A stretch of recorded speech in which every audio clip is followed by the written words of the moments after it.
hay que decir que el presidente tiene el apoyo que tiene porque conoce México a ras de tierra, no como Albarrán, que le pide que salga a, a, a conocer México.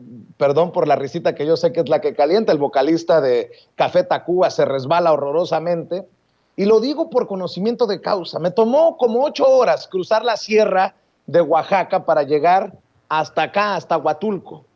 Y nos vinimos por carretera.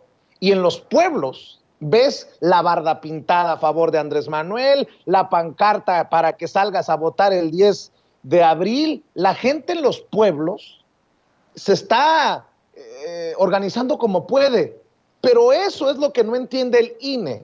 O ese es el pueblo que no necesariamente se siente representado, bueno, no necesariamente, no se siente representado por Lorenzo Córdoba y Ciro Murayama.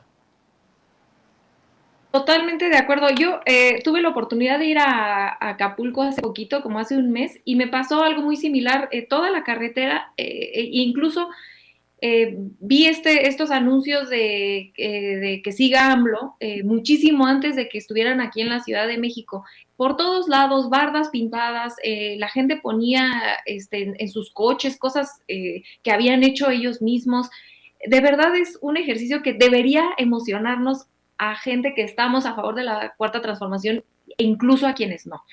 Y aquí me gustaría tomarme porque unos segundos nada más en explicar porque ¿cómo es posible que y lo hemos dicho varias veces, ¿no? Pero una oposición que está tan en contra del presidente López Obrador, no festeje, no celebre que exista una vía democrática para sacar a este presidente?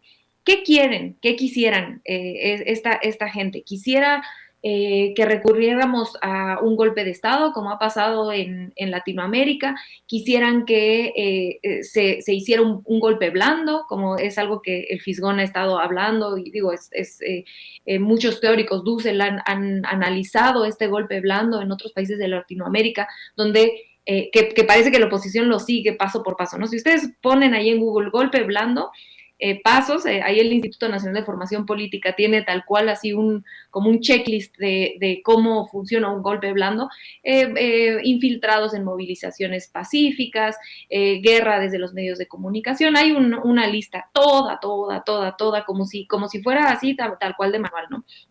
Eso es a lo que le apuestan porque no tienen una base social, porque repito lo que decía en el bloque anterior, no tienen un proyecto que ofrecer más allá que regresar al régimen de la corrupción.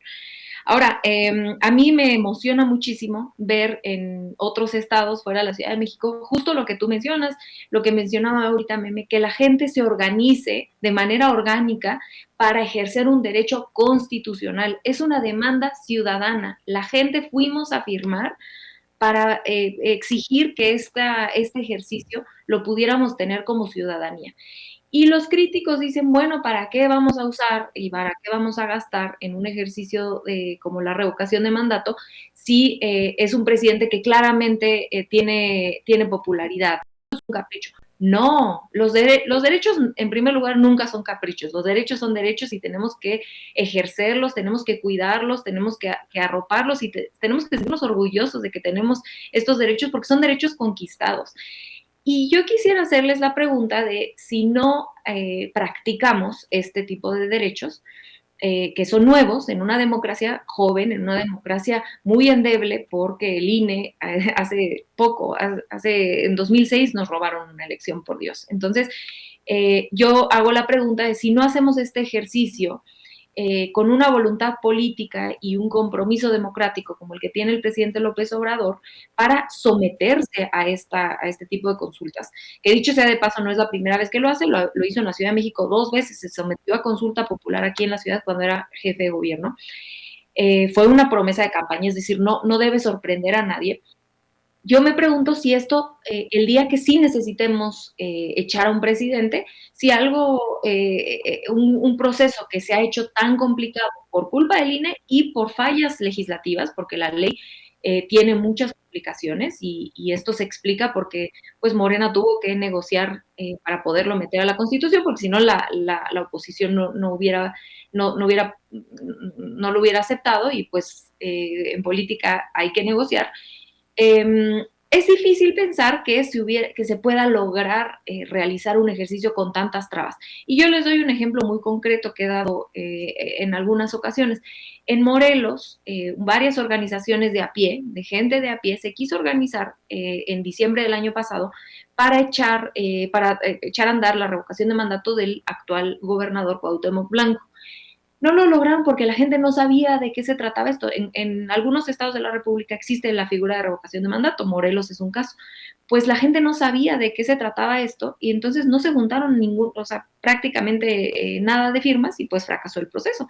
Entonces, lo que yo he planteado en varias ocasiones es, bueno, es que con una democracia joven se necesita hacer un ejercicio, un ejercicio pedagógico para que en la conciencia colectiva sepamos cómo ejercer esto, porque somos ciudadanos que nos han robado, nos han despojado del derecho a elegir a nuestros gobernantes. Entonces necesitamos colectivamente hacer este tipo de ejercicios para aprender.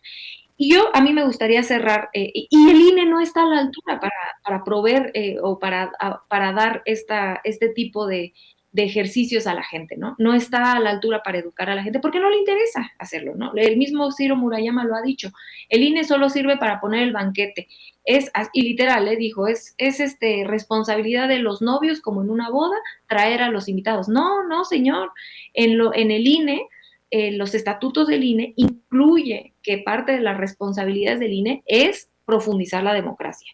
Entonces es falso. Y si ellos creen que su única tarea es poner el banquete, es decir, poner las casillas y después contar votos, que ni siquiera están poniendo bien las casillas, pues entonces hay que revisar si vale la pena gastar tanto dinero en ellos, ¿no? Pero hasta hoy, como están los estatutos, lo que dice Ciro Murayama es falso. Ellos tienen como mandato profundizar la democracia y esto es la profundización de la democracia. Existe en otros países. El gobernador de California hace meses, se sometió a un ejercicio de revocación de mandato. Sucede en otras democracias, no es un disparate que se le ocurrió al presidente López Obrador. Y a mí me gustaría cerrar con una reflexión que tiene nuestra querida Violeta Vázquez Rojas, que hace una analogía que a mí me parece brillante, que yo les invito a que la repliquen con sus compañeros, sus amigos, sus familiares. Y ella dice, estar en contra de la revocación de mandato sería como estar en contra del divorcio, porque es decir, sería como decir, sí, pues ya elegiste a tu esposo, pues o a tu esposa, pues te quedas con él o ella hasta que, en el caso del matrimonio, pues hasta que la muerte nos separe. Pues no, pues sería ilógico, ¿no? Que te cases no significa, y que cuando te cases estés convencido de que tu pareja va a ser para toda la vida, no significa que no quieras tener un instrumento legal para separarte después. Es lo mismo la revocación. Que tú elijas un presidente no significa que después de 3 años no puedas y no quieras, a pesar de que estés contento con ese esposo o en este caso este presidente, es importantísimo que tengamos esta figura del divorcio para podernos separar. Si no nos gusta, si no nos está gustando el matrimonio con ese presidente, pues nos debemos separar y deben haber estas herramientas para poderlo hacer. Así es, y para cerrar con